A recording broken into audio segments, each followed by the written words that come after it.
ओम शांति।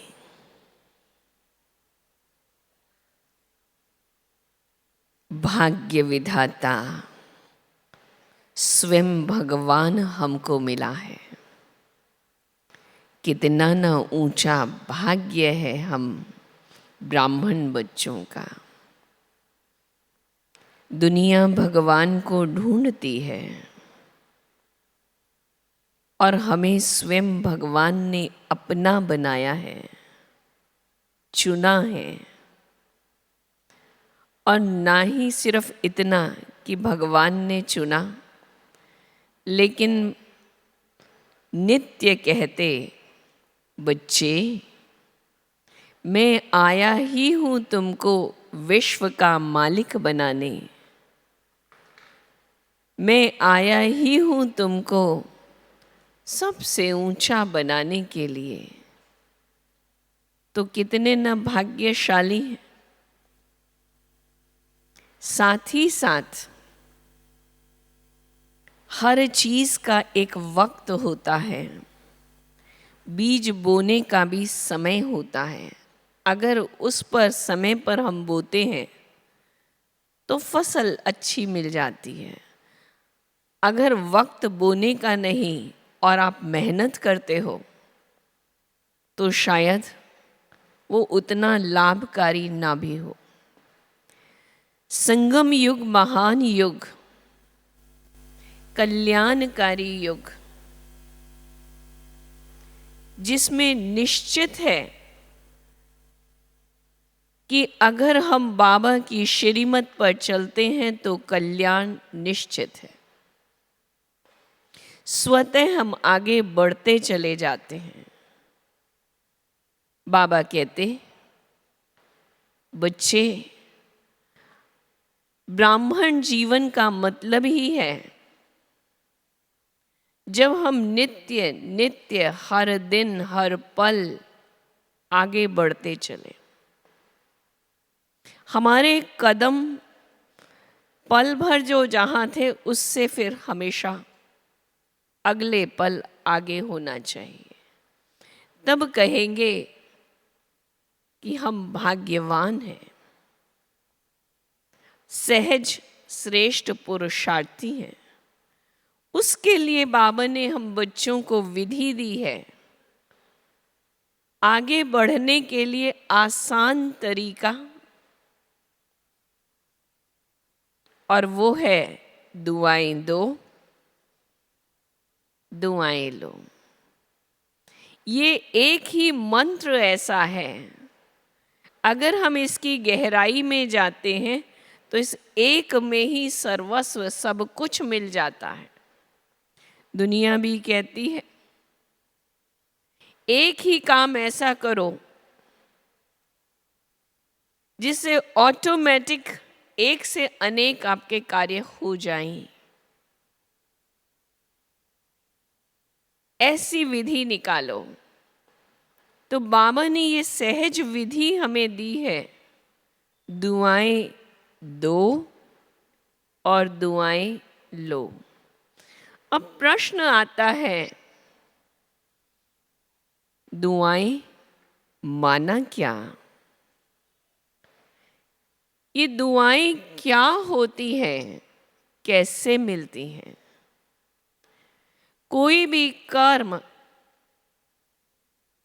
सोचना, बोलना, स्थूल रूप से करना, कोई भी है, क्योंकि सोचना भी अपने आप में कर्म है। बोला, वाचा, ये भी कर्म है। तो कोई भी कर्म जब हम करते हैं, वो अगर श्रेष्ठ और शुभ भावना से युक्त है तो दुआएं जमा होती हैं, दुआएं मिलती हैं। मान लीजिए आपने किसी का सहयोग किया, आप किसी को मदद करते हो, तो जिसकी मदद करते हो वो क्या करता है? दुआएं देता है कि भाई आपका भला हो। आपने मुझे ऐसे वक्त पर मदद की। तो जब ज़रूरत है मदद की, उस ज़रूरत के समय पर आप किसी को काम आए तो दुआएं मिलती हैं। लेकिन देखना ये भी है कि सचमुच हम सारा दिन में दुआएं जमा करते हैं। करनी तो जमा दुआएं, क्यों करनी है? ये भी पूछ लीजिए अपने आप से, करनी क्यों है? क्योंकि आज कलयुग के अंत में भी अगर आप अपने आसपास के इलाकों में किसी भी मंदिर में जाओ तो देवताओं के हाथ आज भी ऐसे ही दिखाते हैं, ऐसे ही है ना, देने वाले। जड़ चित्रों से भी आज तक भी दुआएं मिल रही हैं। भक्त जाता है और कहता है हमारे इष्ट की मुझ पर कृपा है, दुआएं हैं। हमारा इष्ट राजी रहना चाहिए, उनकी कृपा रहनी चाहिए। वो जाता है मंदिर में और दुआएं अपने अंदर भर कर लाता है। स्वतः उसके मन में आता है कि मैं मंदिर में गया, अब मेरी सारी मनोकामनाएं पूर्ण हो जाएंगी, मेरे कष्ट टल जाएंगे। तो क्या महसूस किया? दुआएं। सिर्फ मंदिर में गया, सच्चे दिल से आराधना की और अंदर में दृढ़ता आ गई कि हमारे काम अब पूरे हो जाएंगे। तो जड़ चित्र भी आज तक दुआएं दे रहे हैं। तो जरूर ये यादगार के चित्र कैसे बने? जरूर कभी प्रैक्टिकल में हुआ होगा। यादगार तो तभी बनता जब प्रैक्टिकल में कार्य किया होता है, उसका यादगार बनता है। तो हमने ये श्रेष्ठ कर्म दुआओं के किए हैं, दुआएं दी हैं, उसका यादगार आज भी देवताओं के द्वारा इष्ट के रूप में सबको दुआएं वरदान मिल रहा है। हमें फिर से ये दोहराना है, अपने को तैयार करना है कि मैं फिर से वो स्वरूप बनूं। कौन सा? जिससे अनेकों को स्वतः दुआओं का एहसास हो, स्वतः दुआएं मिलती रहें, मांगनी ना पड़े। कोई आके ये ना कहे मुझे दुआ दो, लेकिन आपको देखा और उसको महसूस हो कि इनकी आँखों में वो प्रेम है, इनको मिलने से ही सुख मिलता है, इनको मिलने से ही वो शांति मिलती है। तो ये कब होगा? जब हमारे चरित्र में होगा, जब हमारी मानसिक स्थिति इतनी श्रेष्ठ हो, तो वो हमारे द्वारा रिफ्लेक्ट हो।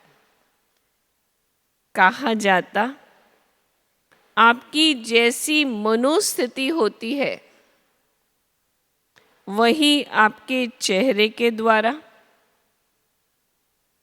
आपकी चलन के द्वारा, व्यवहार द्वारा झलकती है। तो मेरे द्वारा सुख मिले तो अंदर की स्थिति कितनी शुद्ध चाहिए।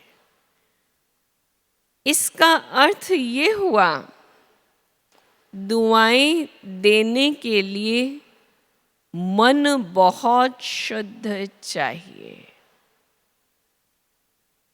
मन की शुद्धि,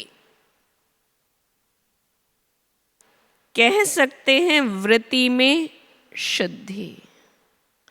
मेरी मनोवृत्ति एकदम शुद्ध साफ। अगर मन में कहीं किसी कोने में आता है कि सबके लिए तो साफ है मन, लेकिन ये जो लोग हैं दो चार, इन्होंने तो मुझे तंग कर रखा है, इनका भला मैं सोच नहीं सकती। साधारण मनुष्य यही करता है कि नहीं नहीं, इनके भले के लिए मैं तो सोच ही नहीं सकता, इन्होंने मेरा तो बुरा किया है, मैं कैसे इनके लिए भला सोचूं। अगर मेरी वृत्ति में किसी के लिए अशुद्धि है तो नुकसान बहुत बड़ा आपको है, और वो ये है कि मेरा कनेक्शन ही बाबा के साथ नहीं हो सकता। मैं बाबा की बनी और बाबा से संबंध ही ना हो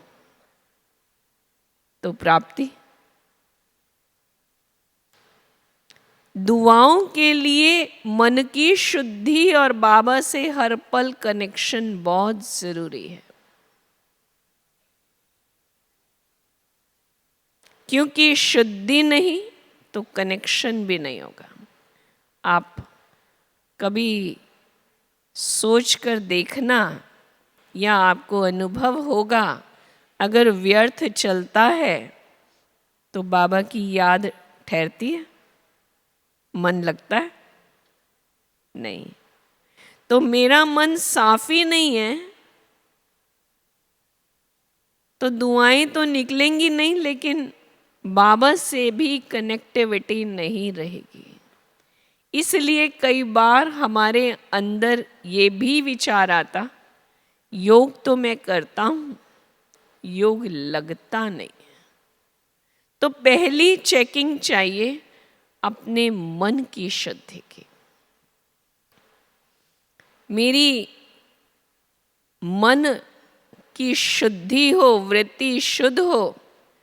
वृत्ति शुद्ध हो तो उसका प्रभाव वातावरण पर पड़ता है। बाबा कई बार कहते हैं, वृत्ति द्वारा वायुमंडल, वृत्ति द्वारा वातावरण। तो वो कैसे तैयार होता है? कोई भी संकल्प अशुद्धि का, नेगेटिविटी का, व्यर्थ का, ईर्ष्या का, कोई भी हो, वो अंदर में बार बार चलता है। जब कोई भी संकल्प बार बार चलेगा तो वही एनर्जी चारों तरफ फैलेगी। मैंने नेगेटिव सोचा है तो मेरे चारों तरफ का वातावरण कौन सा होगा? नेगेटिव होगा ना। इसलिए क्या कहते हैं, जैसा बीज वैसा फल। मैं नेगेटिव दे रही हूं एनर्जी तो लौट के कौन सी आएगी? वो नेगेटिव ही वातावरण में घूमेगा और वही नेगेटिव मुझ पर प्रभाव डालेगा। बाबा के महावाक्यों को याद कीजिए। बाबा कई बार कहते, मकड़ी जाल बनाती है और फंस भी खुद ही जाती है। तो हमने ही नेगेटिव चारों तरफ बार बार सोच के वही वातावरण बनाया, उसका असर मेरा ही मन कमजोर हो गया, मेरे अंदर की शक्ति खत्म, क्योंकि बाबा से भी संबंध जो रहना चाहिए, जो शक्ति मिलनी चाहिए, वो नहीं हो पाती। इसलिए पहला कदम कौन सा चाहिए? शुद्ध मन की शुद्धि। कभी कभी ऐसा भी होता है, कहने को हम कहते हैं मेरा मन शुद्ध है, हम तो सबका भला चाहते हैं, सबका कल्याण ही चाहते हैं, लेकिन दिल ही दिल में अंदर में सोचते हैं कल्याण माना क्या? कल्याण ये कि सामने वाला बदल जाए। आज तक मुझे तंग करता है तो तंग ना करे, तो मेरे मन में तो एक स्वार्थ की भावना हो गई कि ये बदले, ये बदले, ये ऐसा करता है, ये ऐसा करता है, ये ऐसा करता है, ये बदले। लेकिन जो दुआओं की बात है इसका भला हो, वो तो बहुत गहरी चीज है। उसके लिए बाबा ने बताया है दुआएं स्वतः सबको मिलेंगी जब आप स्व उन्नति करो। स्व उन्नति माना बाबा ने सदा सिखाया है स्व परिवर्तन। मेरे अंदर सबके प्रति भला, मेरा मन शुद्ध, मैं बाबा को याद करती चलूं तो वातावरण कैसा होगा? कभी बाबा ने ये नहीं कहा कि दूसरा बदले, ये भावना रखो। बाबा ने कहा हर आत्मा की विशेषता देखो। अच्छा, कोई कमजोरी है? ये तो दुनिया भी कहती है कि किसी में 99 कमजोरी है तो एक विशेषता तो होगी। हर व्यक्ति में कोई ना कोई तो विशेषता है। तो बाबा ने तो हमको सिखाया है विशेषता देखना। हम उस विशेषता को देखें और उससे विशेषता को देखते हुए उससे बात करें। अवगुण देखकर बात ना करें। बाबा ने हम सबको चुना, क्या देखा? ये वो आत्माएं हैं कल जाकर भविष्य में नए विश्व का मालिक बनेंगी। बाबा ने ये नहीं देखा कि इसमें ये कमजोरी है, इसमें ये बुराई है, ये तो ऐसा है, ये तो ऐसा। देखा? अगर देखा होता तो शायद हम उसके चुनाव में कहीं कोई भी पास नहीं होता। क्या देखा? ये विशेष आत्माएं हैं। बाबा के महावाक्यों में आता है, बच्चे आप जितना विशेष कोई और नहीं। आप दुनिया में सबसे विशेष हो, श्रेष्ठ हो। कौन सी भावना रखी हम में? ये श्रेष्ठ भाव, और उस भाव के पीछे हम बदलते जा रहे हैं। तो हम भी, हमारे साथी, हमसे मिलने वाले, हमारे संपर्क में जो भी आते हैं, इस शुद्ध भाव से देखें, ये बहुत अच्छे हैं। हम अपने मन को शुद्ध रखें, हर आत्मा की विशेषता को देखें। बाबा का एक वाक्य महावाक्यों में आता है, विशेषता देखते देखते स्वयं भी विशेष आत्मा बन जाएंगे। तो हम विशेषताओं को देखें। हर आत्मा में एक न एक विशेषता है। मान लो मैं आज 20 जनों से मिली, हर एक की एक विशेषता देखी और उस पर मनन किया। जिस पर हम चिंतन मनन करते हैं वो स्वतः जीवन में आ जाता है। तो 20 पर मैंने मनन किया और 20 विशेषताएं देखी 20 लोगों में, एक एक एक एक। तो मेरे अंदर कितनी आई? 20 फ्री, कुछ दिया नहीं। और इसके ऑपोजिट अगर मैंने एक एक की कमजोरी देखी, बुराई देखी, नेगेटिविटी देखी, उस पर मेरा चिंतन, क्योंकि चिंतन तो चलता है। अगर कमजोरी देखेंगे तो भी कहेंगे ये ऐसा, एक या दो के साथ शेयर तो करेंगे। अब जब शेयर करेंगे वो बात मैंने वातावरण में बढ़ाई, जो वातावरण में दिया वो लौट कर आएगा। अब 20 की देखी, 20 का चिंतन किया, वातावरण में दिया, तो मेरे पास लौट के कितनी आई बुराई?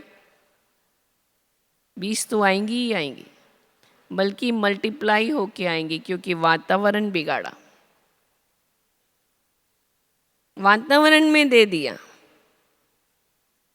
और वातावरण में जब आप बात करते हो ना, किसी से भी शेयरिंग करते हो ना किसी की बुराई, तो एक के साथ एक सामने वाला भी ऐड करता है। फिर आप क्या कहते हो? अच्छा, मुझे ये तो पता नहीं था, आपने बता दिया, अच्छा किया। अरे अच्छा क्या किया? बुरा कर दिया। और बुराई बता के आपके मन को और गंदा कर दिया। तो ये मल्टीप्लाई होती है। इसलिए हम हर एक आत्मा जिम्मेवार है वातावरण को बनाने के लिए। तो वातावरण बनता ही है जब हम बार बार चिंतन में लाते हैं, मेरा चिंतन शुद्ध हो,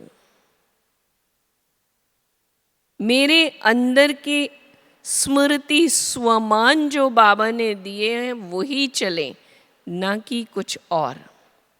बाबा ने तो कहा है बच्चे आप होली हंस हो, और मैं अनहोली बातें सोच रहा हूं, तो मैच ही नहीं करता। इसलिए ऐसा चिंतन नहीं चला। ये चिंतन चलते ही मेरा मन नाखुश हो जाता है, और नाखुशी अपने को ही उदास करती है। तो दुआएं देने की बात तो दूर रह जाती है, लेना भी दूर, देना भी दूर। दूसरी एक महत्वपूर्ण चीज है हमारी वाणी। संकल्प के बाद आता है मेरा बोल। मेरे बोल कैसे हैं? कभी कभी हम बहुत अच्छे हैं, सब बहुत मीठा बोलते हैं। कौन सी बात? मेरा भाव तो आपके लिए ऐसा नहीं था, मेरा भाव तो आपके लिए बहुत अच्छा है। ये तो कहाँ गड़बड़ कर रहा है? भाव तो माना कोई बात तो है, भाव तो। फिर कभी कभी हम वाणी के द्वारा ही किसी के ऊपर ताना कर देते हैं, किसी से नेगेटिव बोलते हैं, किसी को अपशब्द बोल देते हैं। ये वाणी बहुत बहुत नीचे लाती है। इस वाणी की भी शुद्धि और संयम चाहिए, इसलिए वाणी संयम कहा गया है। मेरा बोल सदा मीठा हो और सर्व के प्रति हो, बोल मीठे हो।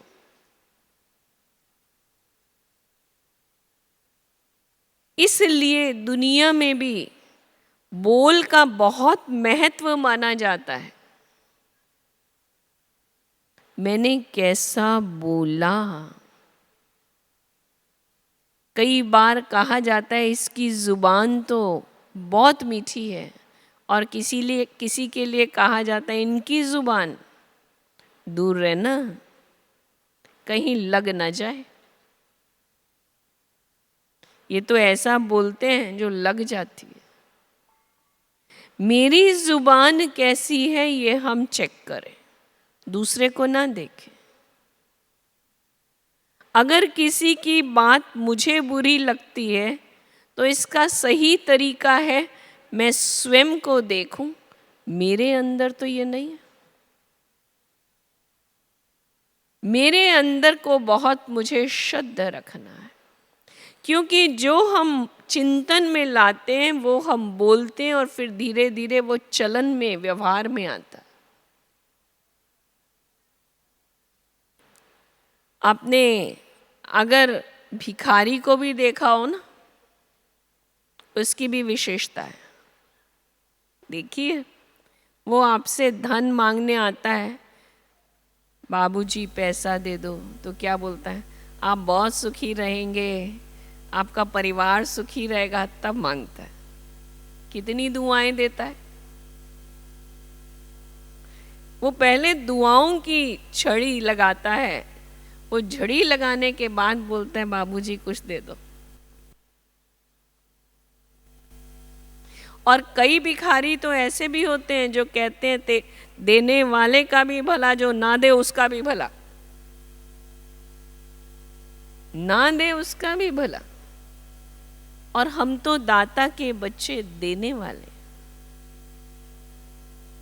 सदा देने वाले हैं, हर पल देने वाले हैं। तो मुझे तो हर एक को, सबके लिए शुभ भाव रखना है।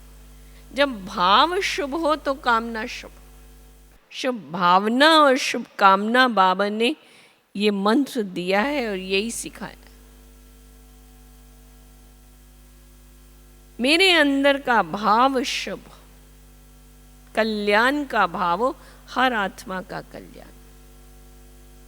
फिर साथ साथ एक बात का और हम ध्यान रखेंगे। कौन सी बात?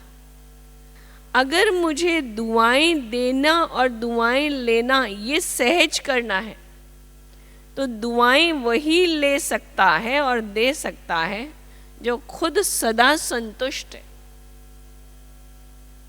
हर बात में संतुष्ट रहेंगे तो हम दूसरे को संतुष्ट कर सकते हैं।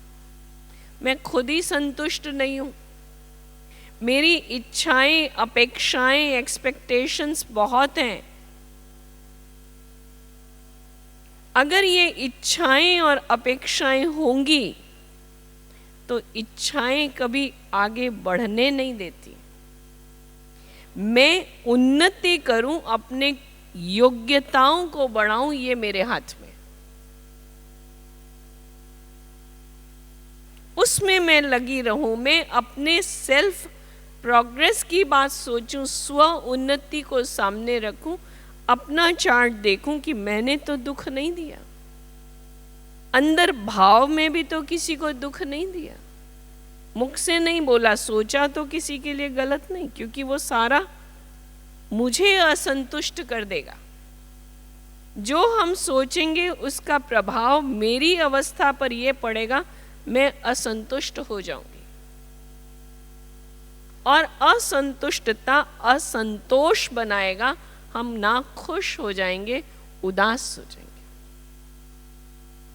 फिर हमें सामने वाला व्यक्ति अच्छा नहीं लगेगा। प्रॉब्लम कहाँ आएगी? ये ऐसा है, ये ऐसा है, ये ऐसा है, नफरत आएगी। बाबा ने नफरत सिखाई नहीं है। बाबा ने तो कहा है खुद संतुष्ट रहो, खुद को आगे बढ़ाओ।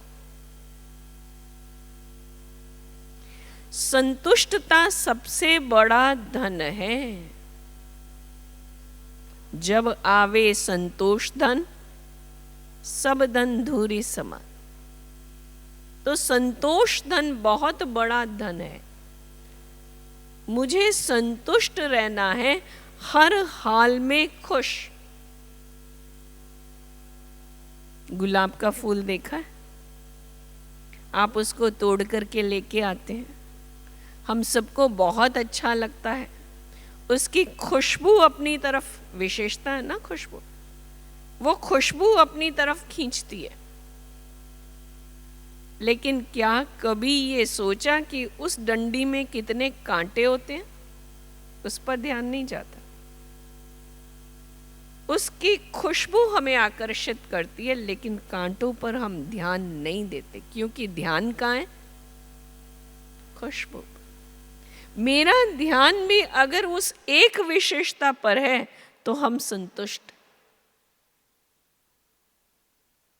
उस विशेषता पर ध्यान दो। हर व्यक्ति में विशेषता है, अपनी भी विशेषता को ऊपर उठाओ।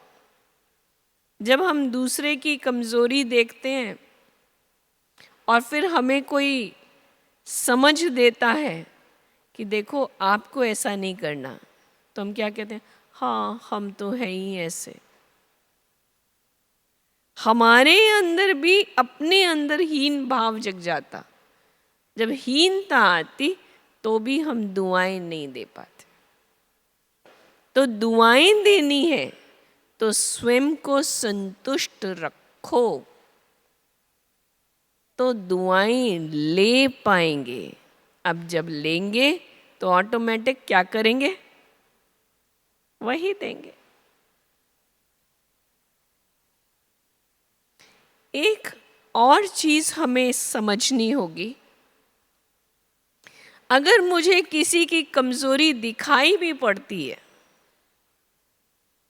तो बाबा ने एक प्रैक्टिकल विधि भी सिखाई है। और प्रैक्टिकल विधि कौन सी है? बच्चे, आपको आगे बढ़ना है तो किसी की गलती हो भी गई और मेरा चिंतन चला, क्षमा कर दो, क्षमा कर। और जब क्षमा कर दिया, शब्दों में क्षमा नहीं, क्षमा करना माना भूल जाना। क्षमा का अर्थ ये नहीं है कि मैंने मुख से बोल दिया आपको क्षमा कर दिया, जाओ। वो तो बोलेगा नहीं करो, वही ठीक है, कहाँ दिक्कत थी। लेकिन दिल से क्षमा माना दिल से दुआएं देना कि नहीं आप आगे बढ़े, कोई बात हो गया। तो दिल से क्षमा माना उस बात को, उस घड़ी को, उस बोल को, उस व्यवहार को, सबको भूल जा। तो कई बार मन में सवाल आता है कि रोज ही क्षमा करेंगे। कई बार पूछ लेते हैं कि रोज करें, क्या ख्याल है आप सबका? रोज करें या महीने में एक बार करें, क्या ख्याल है? 6 महीने में एक बार करें। लेकिन भाई एक बात बताओ, अगर मैंने दिल से क्षमा किया और क्षमा का अर्थ भूल जाना है, तो मुझे याद कैसे आया कि कल मैंने क्षमा किया था? इसका मतलब आप भूले ही नहीं। 10 मिनट बाद दोबारा भी आपको क्षमा करना पड़ा तो आप तो भूल गए थे। क्षमा किया माना उसी घड़ी भूल गए, फिर वापस कैसे आया? इसका मतलब मैंने उसकी बात को अपने अंदर इम्प्रिंट में लिया हुआ है, छाप ली हुई है। वो छाप बार बार काम कर रही है। लेकिन नहीं, क्षमा माना बाबा ने इसलिए एक शब्द इसके साथ जोड़ा हुआ है, क्षमा किया, बात पूरी हुई, फुल स्टॉप, खत्म। फुल स्टॉप माना ही है खत्म, वहीं खत्म। उसको दोहराना ही नहीं है, उसके बारे में हम सोच नहीं सकते। तो जब भूल गए, फुल स्टॉप लग गया, फिनिश हो गया, तो दोबारा आप 2 दिन बाद, 4 दिन बाद, 1 घंटे बाद आप याद करते हो, ये तो मिस्टेक किसकी है? आपकी है। इसका मतलब आपने लगाया नहीं था।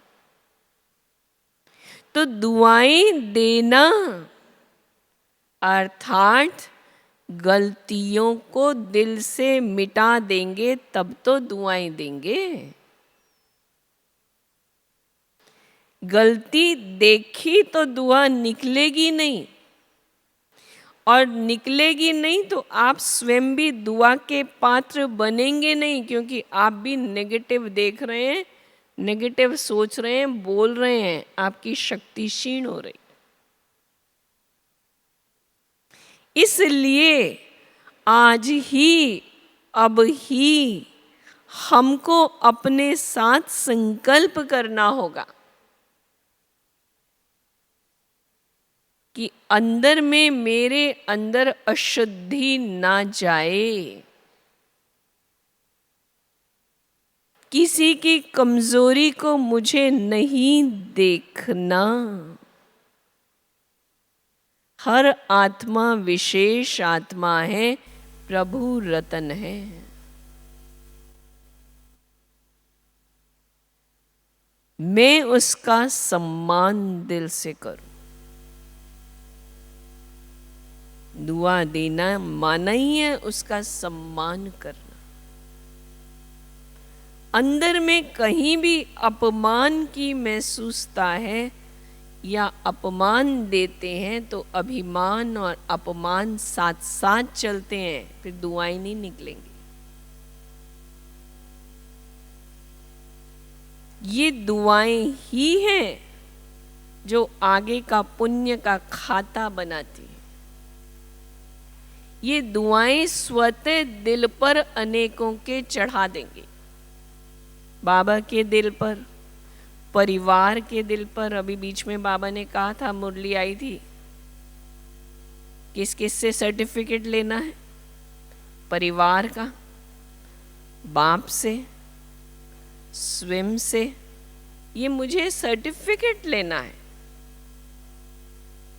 परिवार भी मुझसे संतुष्ट रहे, तो वो तब होगा जब मैंने सबको संतुष्ट किया होगा, मैं करूं। तो अब मुझे ये नहीं सोचना है कि एक एक को बैठ के संतुष्ट करना है। अच्छा, इसको इनके ढंग से राजी करना है, इनको इनके ढंग से राजी करना है, ये पसंद करता है तो मैं राजी करूं। तो कैसे राजी करेंगे? बाबा ने विधि एक ही सुनाई है, बाबा को याद करो।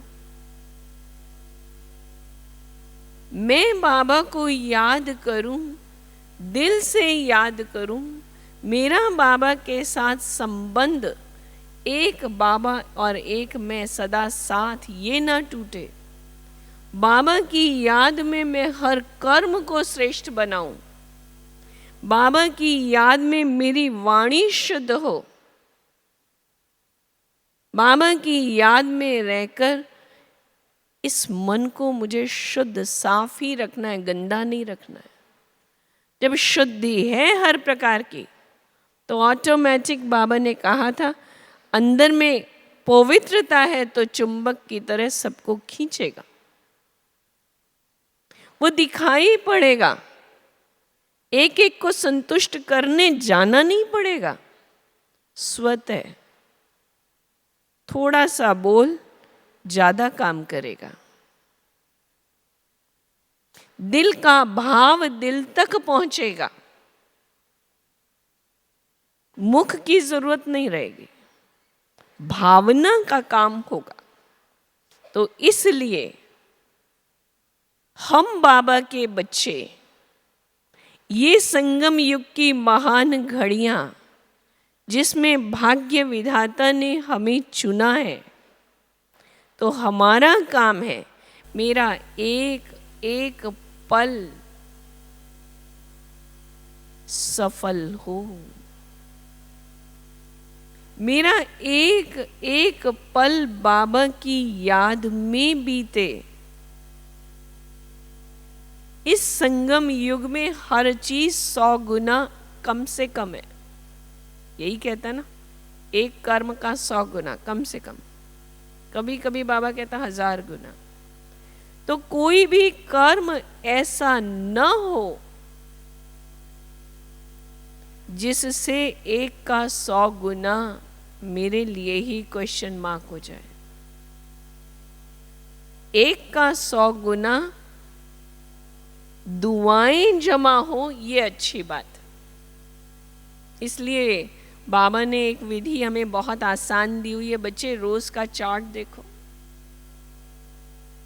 और अब तो एक बहुत आसान तरीका, हर घंटे में ट्रैफिक कंट्रोल बजता है, वो 2 मिनट जो साइलेंस का मिलता है उसमें ही हमें चेक कर लेना है कि ये 1 घंटा मेरा सचमुच सफल हुआ या कहीं कुछ मेरा लूज हो गया, ताकि मैं आगे का घंटा संभाल सकूं।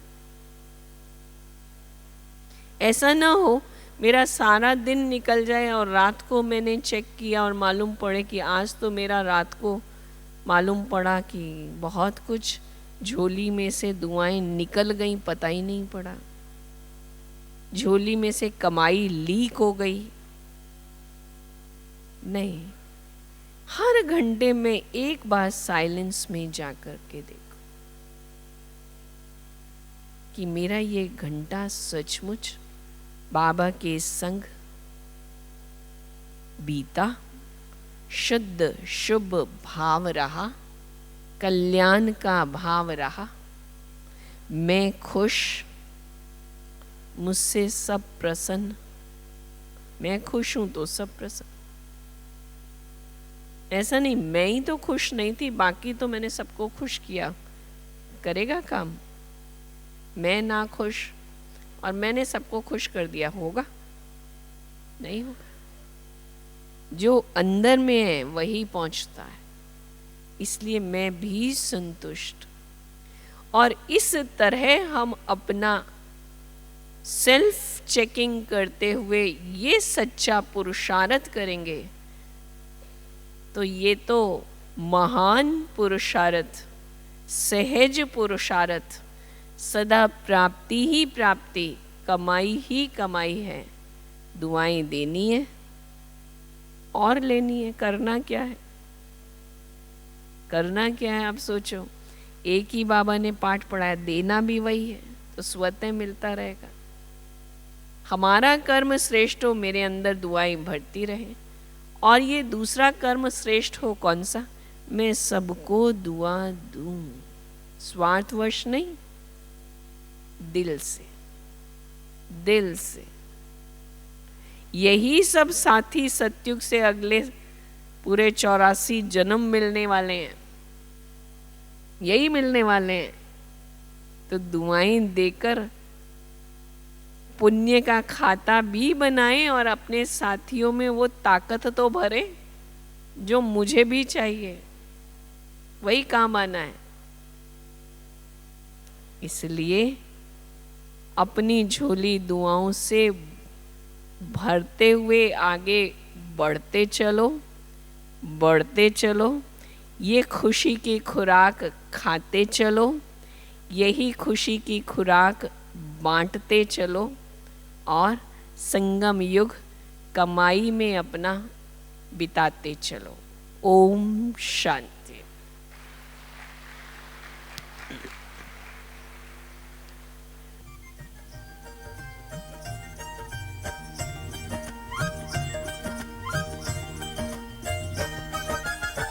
देते चले प्यार, देते चले प्यार प्रभु का लुटाते चले। देते चले प्यार, देते चले प्यार प्रभु का लुटाते चले। दीप राहों में जलने लगेंगे, जीवन सभी के संवरने लगेंगे। देते चले, देते चले प्यार, देते चले प्यार प्रभु का लौटाते चले।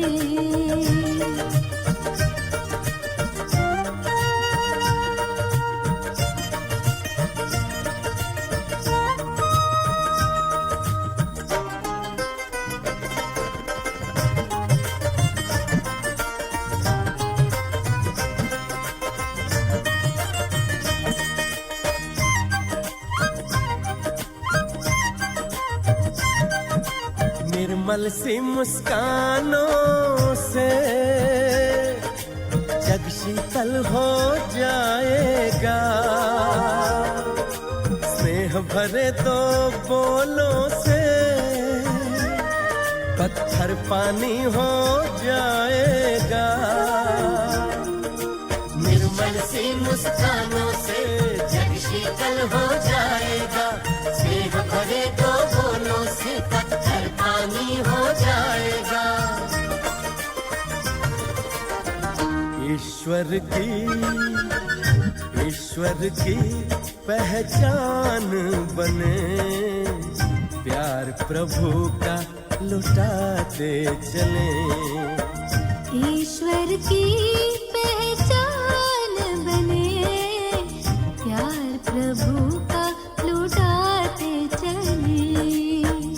दीप राहों में जलने लगेंगे, जीवन सभी के संवरने लगेंगे। देते चले प्यार देते चले, प्यार प्रभु का लुटाते चले।